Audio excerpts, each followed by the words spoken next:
on va pas y aller par quatre chemins. Son nom est là, vous le voyez. C'est Nora, cette super nana qui nous fait rire au quotidien et du quotidien d'ailleurs. Ah, bravo. Bravo, très bon lancement. Oui, Nora Hamzaoui, humoriste, nouveau Merci. spectacle. Non, mais là, c'est bien, quand c'est bien, faut le dire, Laurent. J'ai compris. Nora Hamzaoui, nouveau spectacle. Vous la connaissez, elle est formidable, Nora. J'adore cette humoriste, elle est humoriste, comédienne.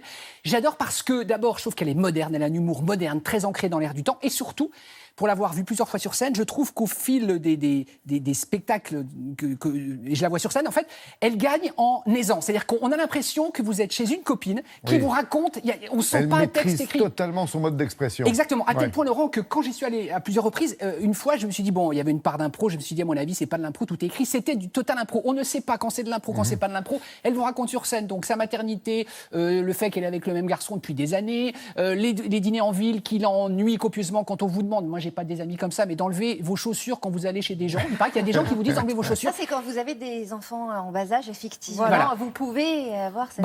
Et autres réflexions dans les dîners. Hein. Oui, mais bien sûr. On va voir ça. Nora, Donc, elle est au relever ça. République. C'est un carton République à Paris, prolongation jusqu'à fin juillet. Et quand Nora s'énerve sur scène, moi, j'adore. Ça me fait hurler de rire. Regardez. Typiquement, j'ai un truc quand je fais ça et que en même temps j'expire comme ça. Et ben j'ai une douleur là. Et les gens m'ont dit arrête de faire ça sinon. Bonjour Nora. Bonjour. Je suis rassurée. La dernière fois qu'on s'était vus, vous aviez peur de tout, vous trouviez trop gentille, trop bonne, vous étiez un peu hypocondriaque. Je vous ai retrouvé un peu pareil, donc ça bouge pas. Ça ne va pas mieux, mais... Enfin, ça va mieux par certains aspects, mais la caractérisation du personnage, mes névroses ou celles du personnage sont toujours là. J'ai très très peur évidemment à l'intérieur de l'avion, c'est très banal, beaucoup de gens ont peur de l'avion. Et l'argument majeur en fait, quand t'as peur de l'avion, les gens te disent, tu sais, si ça se crache, ça ira très vite, tu sentiras rien.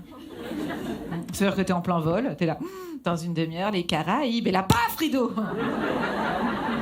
Si on devait résumer ce spectacle, c'est quoi? Ce sont les tribulations d'une trentenaire? Oui, d'une femme qui est surprise d'avoir vieilli plus vite qu'elle ne le pense. Là, elle est plutôt dans un truc d'usure, l'usure du couple. Elle découvre la maternité. Par exemple, on te parle beaucoup du poids que tu prends, mais on te parle pas du poids que tu gardes. Alors que c'est rigolo, ça aussi. Hein. Quand tu rentres de la maternité et qu'il te reste encore 13,8 kg, et que t'es là, je comprends pas.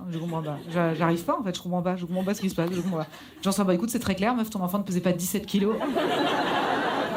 Elle est marrante sur scène, la personne que vous campez, quand elle est un peu jalouse des nanas, qui ont des belles petites fesses. C'est quoi? C'est de la jalousie naturelle quand on est une nana? Je pense qu'il y a un espèce de paradoxe entre la détestation des réseaux sociaux et de ces filles qui se montrent et l'envie d'en être aussi, quoi. C'est ça. Elle, son maillot de bain, ça ne rentre nulle part dans la peau. Ça ne rentre pas dans la peau. Il est posé délicatement sur son cul, le maillot de bain. Il est posé comme ça, il n'y a rien qui dépasse. On dirait un petit nappage. De toute façon, son cul, on dirait un dessert, donc comme ça, c'est fait. Mais non, mais même moi, j'ai envie de lui bouffer le cul, donc c'est insupportable. Et elle est là, avec son cul, là, et son petit dessert au bout du cul, là. Elle est là, cambrée en l'air. Non, mais la meuf, en plus, aucune gravité, rien. Parce que toi, en l'air, t'as un sein qui part là-bas, une joue là-bas, tu vois. Elle, il n'y a rien qui bouge. Et elle monte son cul à côté un petit livre. Je monte mon cul, mais je lis Une vie de Simone Veil. Je n'en peux plus de cette meuf. Et mon mec est là, mais enfin, mais arrête de regarder. Je n'ai pas envie d'arrêter de regarder. La sexualité dans le couple, elle s'étiole un peu. J'aime beaucoup parler de ça parce que je pense qu'à partir d'un certain nombre d'années, il y a une sorte de pression et d'usure et que c'est très difficile de se remettre un peu dans le bain, de se redécouvrir alors qu'on se connaît depuis toujours et que le fait d'en rire, ça soigne les choses. Moi, j'ai plein de copines qui me disent c'est bizarre, j'ai l'impression qu'on se traite comme des frères et sœurs, on se comporte comme des colocs et tout. Mais moi, je pense que c'est pire que ça devient tellement fusionnel. C'est comme si ton mec devenait un prolongement de toi-même, quoi. Mais c'est pas un prolongement cool qui te fait avancer, genre une corne ou un truc qui te sert, quoi. C'est plutôt genre une main molle. Vous vous souvenez des mains collantes qu'on avait quand on était petit, tu sais? Et t'es là, exploser contre le mur. Et après tu le reprends et t'es j'aime bien quand même.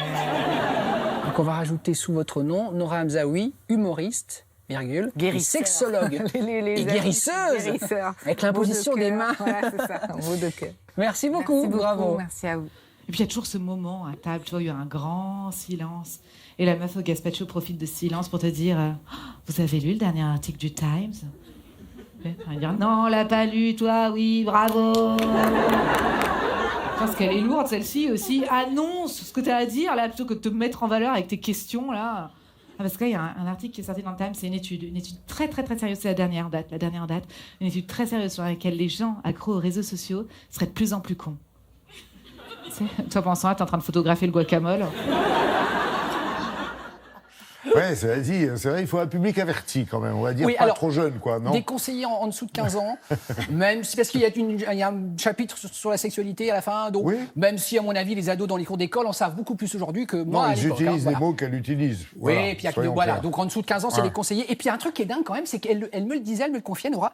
Il y a des gens qui lui ont écrit après le spectacle, quand on disait notre sexualité est un peu chancelante, eh ben c'est reparti grâce à vous. Parce qu'en fait, elle libère la parole, elle dit voilà, au bout de 10, 15 ans de vie commune, bah, on se connaît par cœur, on a peut-être moins de désir, donc il faut peut-être trouver des subterfuges, etc. Et donc les gens, apparemment, refont l'amour. C'est génial. Ouais. Elle est En merveilleuse, fait, cette Jeanne jeune pensait qu'il femme. ne faut pas y aller avec des enfants trop jeunes parce que ça fait mal aux parents de voir que nos enfants comprennent tout ce Oui, qu'elle c'est dit. pas faux. En fait, c'est ça le C'est pas problème. faux. Donc, au République à Paris jusqu'à fin juillet, vous allez vous marrer. C'est vraiment un carton absolu.